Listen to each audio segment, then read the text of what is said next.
ইলেকশনের প্রিপারেশনে ফুল দমে চলছে। ইলেকশন 15ই ফেব্রুয়ারির আগে ফেব্রুয়ারির প্রথমার্ধে হবে, এইটা কোনো শক্তি নাই এই ইলেকশনকে পিছানো।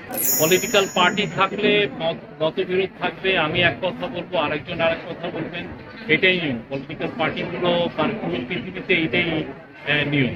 তো এই জায়গায় যেটা হচ্ছে যে এই বিষয়ে আমাদের উপদেষ্টা পরিষদ এবং ক্যাবিনেট, আমাদের চিফ উপদেষ্টা, প্রধান উপদেষ্টা, ওনারা এটার ব্যাপারে ডিসিশন নেবেন।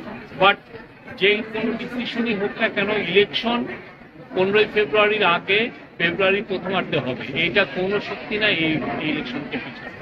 এখানে আমরা প্রতিজ্ঞাবদ্ধ এবং ইলেকশন ঠিক সঠিক সময় হয়ে যাবে, জাতির জন্য, পলিটিক্যাল পার্টির জন্য, সবার জন্য, এবং আমাদের ডেমোক্রেসিতে উত্তরণের জন্য যেটা মঙ্গলজনক, যেটা সবচেয়ে উত্তম, সেই কাজটাই চিফ অ্যাডভাইজার করবেন।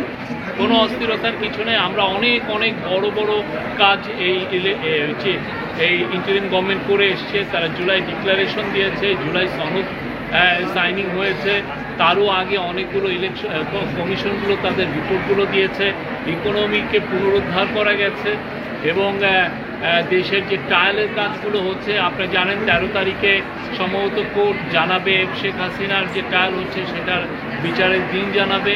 অন্যান্য যতগুলো ইস্যু আছে সবগুলো ইস্যুই কিন্তু হচ্ছে। আর ইলেকশনের প্রিপারেশনে ফুল দমে চলছে। মানে আসতে বললে ভুল হবে, খুবই ভালো গতিতে ফুল দমে চলছে ইলেকশনের কাজ। তো সেই জন্য সবাই একটু ধৈর্য ধরেন, দেখেন উপদেষ্টা পরিষদ এবং আমাদের চিফ অ্যাডভাইজার কি ডিসিশন নেন।